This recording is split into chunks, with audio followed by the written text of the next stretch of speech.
Hi, my friends. Today I want to present you a new story. Enjoy watching it. The first slap came when I was 6. Not from my mother or father, but from my younger brother Cole. He was 4, armed with a toy truck he swung like a weapon. The corner hit my cheek, sharp and unforgiving, and I cried out in pain. My mother rushed into the room. "What's going on?" she demanded, hands on her hips. I pointed at Cole, who was already flashing that innocent grin of his, dimples deep enough to fool anyone. "He hit me," I sobbed. My mother sighed, crouching down to pick up the truck. "Cole's just playing, Lenny. You need to toughen up. You're the big brother." Big brother. I'd heard those words enough times to hate them. They were her excuse for everything Cole did, as if being older made me invincible to the bruises he left behind. By the time I was 10, Cole's games had escalated. One afternoon, while I was in the backyard trying to fix the chain on my bike, I felt a cold, wet smack on the back of my neck. I spun around to see Cole standing there, holding the remnants of an egg. He hit me square in the head. "Gotcha," he yelled, laughing like he just pulled off the prank of the century. "Cole." I lunged at him, my patience finally snapping. But he was fast, darting away and calling for our mother. By the time she appeared, I was the one holding a stick, glaring at him like I was ready for war. "Lenny," she shouted, "what on earth are you doing?" He threw an egg at me. I yelled back, motioning to the goo dripping down my shirt. But she didn't even look at Cole. "You're too old to be fighting with him. Go clean yourself up." Cole stuck his tongue out at me as she turned her back, his victory sealed. I slammed the stick into the ground and stormed inside, rage boiling in my chest. Later that evening, I sat at the dinner table, quiet, stewing in my frustration. My father noticed. "What's wrong, champ?" "Nothing," I muttered, poking at my mashed potatoes. Cole snickered. "Lenny's mad because he can't take a joke." My father's gaze shifted between us, narrowing on the stains still visible on my shirt. "What happened?" Before I could answer, my mother jumped in. "Oh, it's nothing. Just the boys fooling around." "It wasn't fooling around," I said, my voice low but firm. He threw an egg at me. My father's jaw tightened. "Cole, apologize to your brother." Cole rolled his eyes. "Sorry," he mumbled, clearly not meaning it.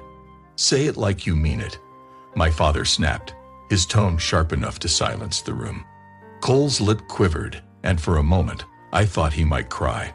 My mother rushed to his side, placing a protective hand on his shoulder. "He didn't mean any harm," she said softly, as if I were the bully here. My father's expression darkened, but he didn't push further. I realized then that no matter what Cole did, my mother would always shield him. The next day, I woke up to find my backpack heavier than usual. Curious, I unzipped it and found it stuffed with dirt and leaves. I ran into the kitchen, furious. "Cole," I shouted, holding up the filthy bag. "Why did you do this?" He shrugged, munching on his cereal.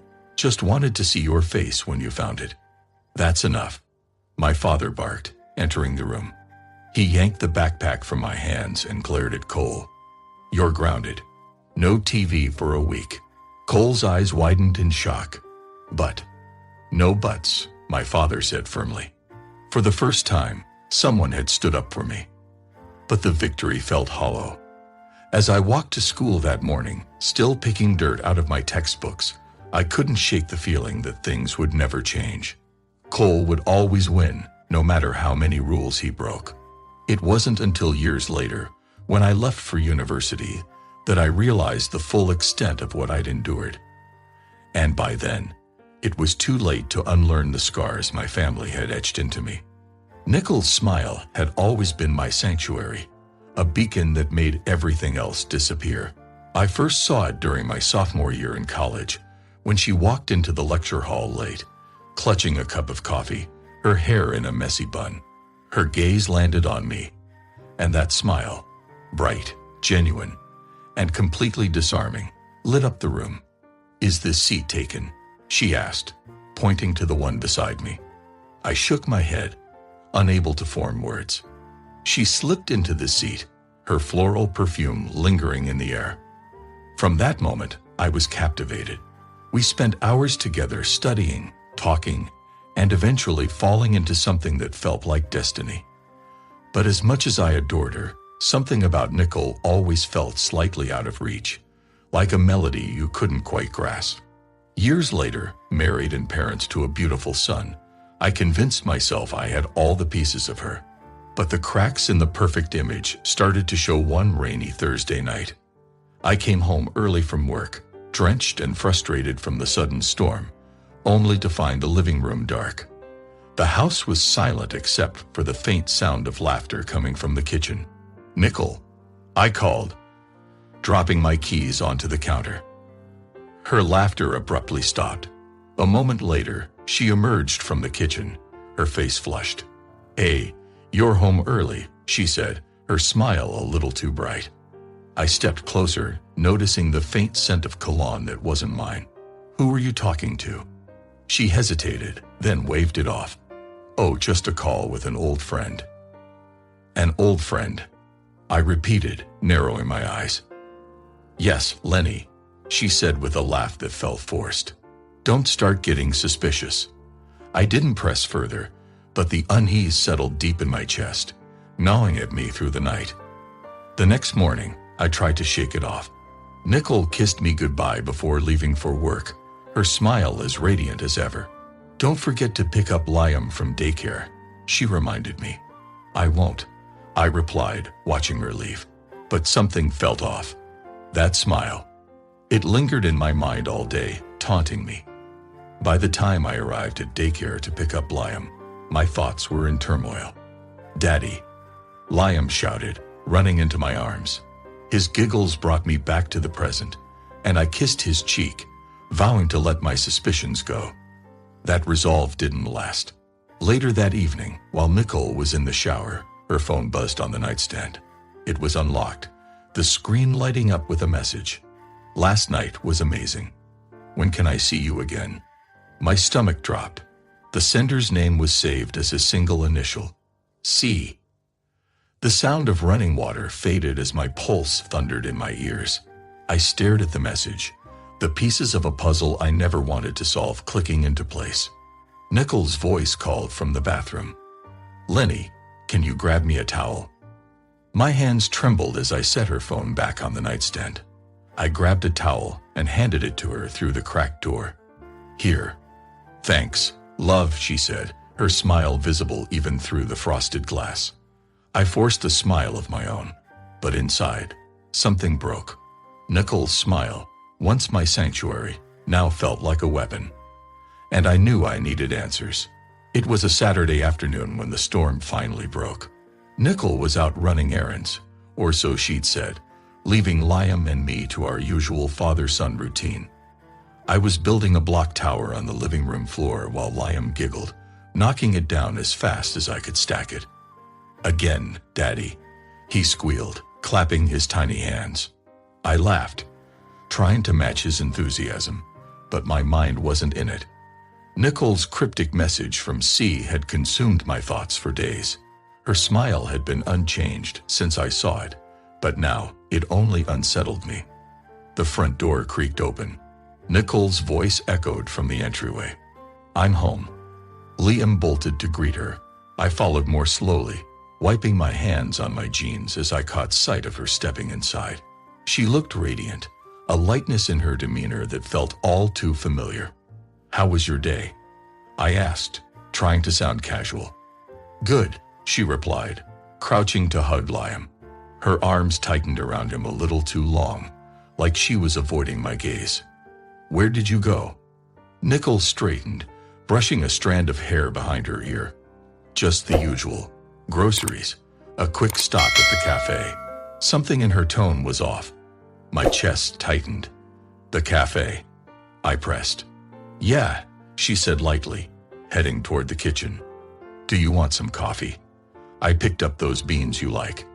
"Nicole," I said, my voice sharper than I intended. "Are you going to tell me the truth, or do I have to find it myself?" She froze mid-step, her back to me. The silence stretched, each second a knife to my gut. Finally, she turned, her face a mixture of confusion and annoyance. "What are you talking about, Lenny?" I stepped closer, lowering my voice so Liam wouldn't hear. I saw the message. From C, last night was amazing. Nicole's expression faltered. For a fleeting second, guilt flashed in her eyes, but she masked it quickly. "You went through my phone. That's what you're concerned about." I snapped, my voice rising. "Who is he?" "Nicole." She glanced toward Liam, who was obliviously stacking blocks again in the living room. "Keep your voice down," she hissed. "Then answer me," I demanded, my hands curling into fists. Her lips trembled, but before she could speak, the doorbell rang. Cutting through the tension, we both turned toward the sound. Our confrontation momentarily paused. "I'll get it," I muttered, striding to the door. I swung it open, and there he was. Cole. My brother stood on the porch, his trademark smirk plastered across his face. "Hey, big bro," he drawled, stepping inside without an invitation. Nicole's sharp intake of breath behind me told me everything I needed to know. "What are you doing here?" I asked, my voice cold. "Relax," Cole said, shrugging out of his jacket. "Thought I'd drop by. See the family." I turned to Nicole, whose face had gone pale. Her hands clutched the edge of the kitchen counter like it was the only thing holding her up. Cole's smirk deepened as he noticed her reaction. "You've got to be kidding me," I muttered, realization dawning. "What's the matter, Lenny?" Cole said with mock innocence. "Not happy to see your favorite little brother." The air in the room felt electric, heavy with truths that had been waiting far too long to explode. I clenched my jaw, every muscle in my body screaming to lash out, but Liam's laughter in the background kept me rooted.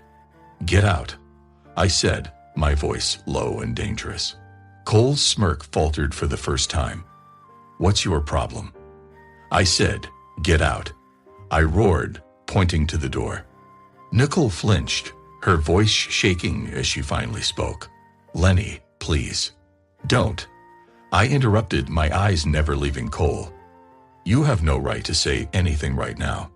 Cole raised his hands in mock surrender, but his smirk returned as he stepped backward toward the door. "Fine. I'll go, but you know where to find me." He sauntered out, leaving the door ajar behind him. I turned to Nicole, her face streaked with silent tears. "How long?" I asked, my voice breaking. She didn't answer, but she didn't have to. The silence was louder than any confession. The house was too quiet that night. Nicole sat at the kitchen table, her head buried in her hands. I leaned against the counter, arms crossed, the distance between us feeling like an uncrossable chasm. Outside, a storm brewed, wind rattling the windows, but it was nothing compared to the tempest inside. "Say something," I said, my voice clipped, each word a razor. She didn't look up. "What do you want me to say, Lenny?" "The truth," I snapped.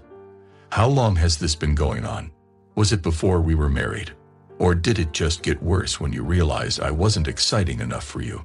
Nicole's shoulders shook as she exhaled sharply. It wasn't supposed to happen. It just did. I slammed my fist on the counter, making her jump. "You don't just sleep with someone for years, Nicole. And my brother. How could you sink that low?" She finally lifted her head, her face pale and tear-streaked. "I'm sorry, okay?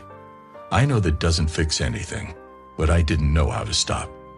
"You didn't know how to stop," I repeated, incredulous. "How about not starting in the first place?" Her silence was the final nail in the coffin. I couldn't stop pacing, my thoughts racing faster than I could process them. "And Liam, is he even mine?" Nicole's face crumpled, and she shook her head violently. "I don't know," she whispered. The words were a sledgehammer to my chest. I staggered, gripping the edge of the sink to steady myself. The world seemed to tilt, everything I thought I knew falling apart in an instant. "You don't know," I said, the words a hollow echo. So what now, Nicole? Do I take a paternity test? Do I sit Liam down and explain to him why his family is shattered? Don't do this, she begged, standing and reaching for me. Don't take this out on him. He's just a child. He doesn't deserve this. I stepped back, avoiding her touch. Neither did I. At that moment, the doorbell rang again, sharp and insistent.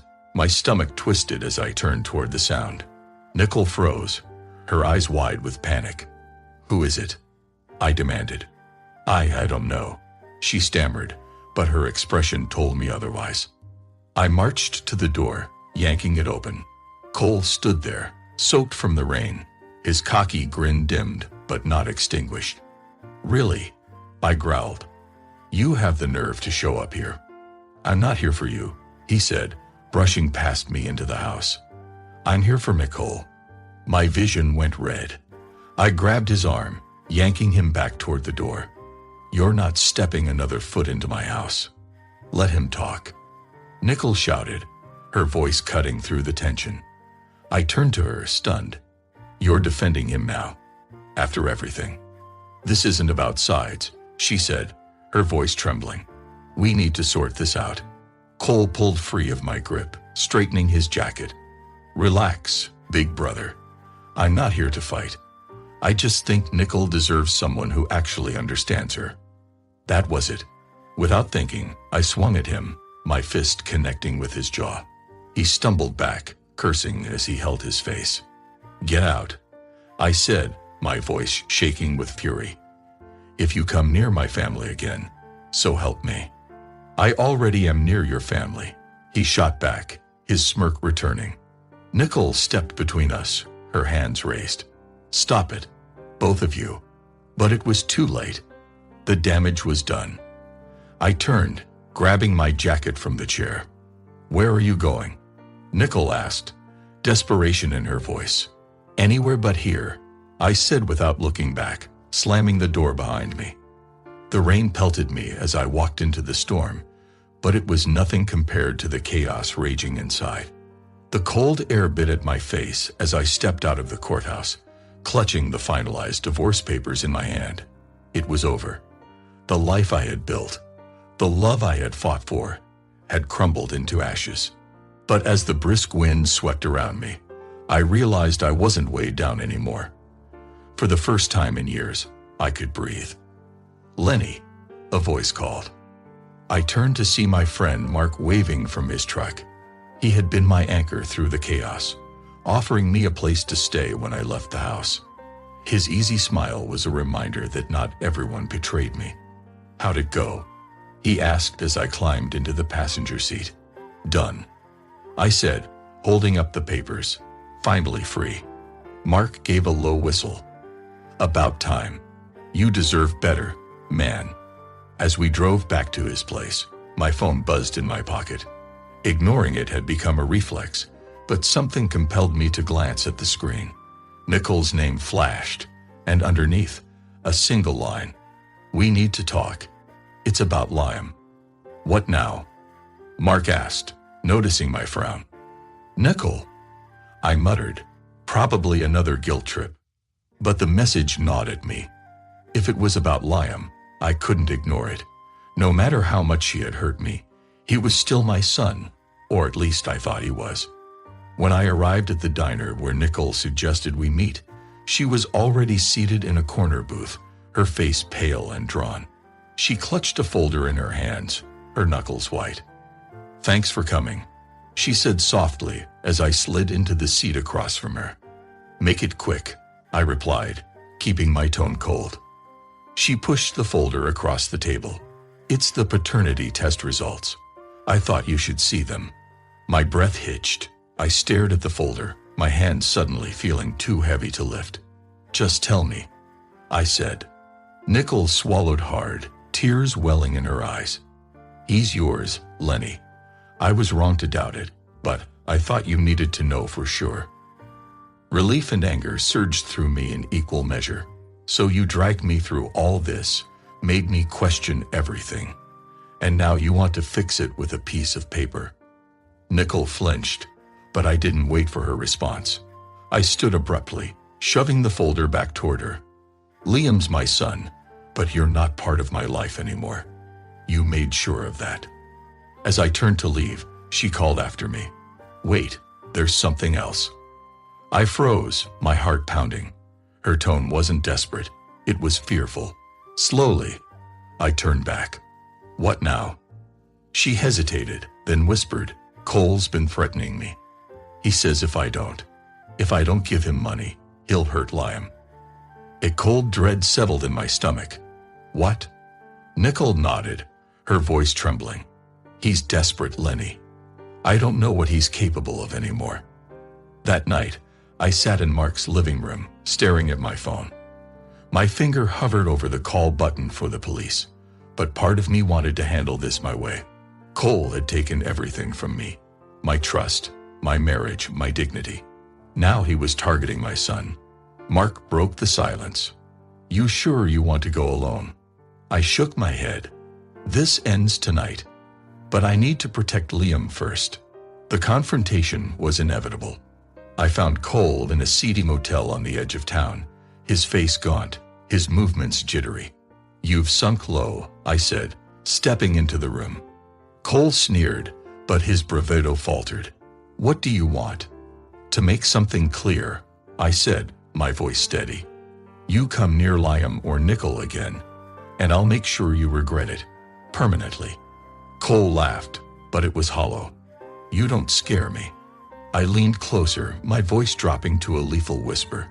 You should be scared, because this time, I'm not backing down. As I walked out, the weight on my shoulders lifted. I didn't know what the future held, but one thing was certain. I was done living in the shadow of betrayal. The next morning, I packed my bags and hugged Mark goodbye. It was time to start fresh. As I drove toward the horizon, the first rays of sunlight broke through the clouds, and for the first time in years, I felt hope. Friends, what do you think of this story? Write your opinion in the comments.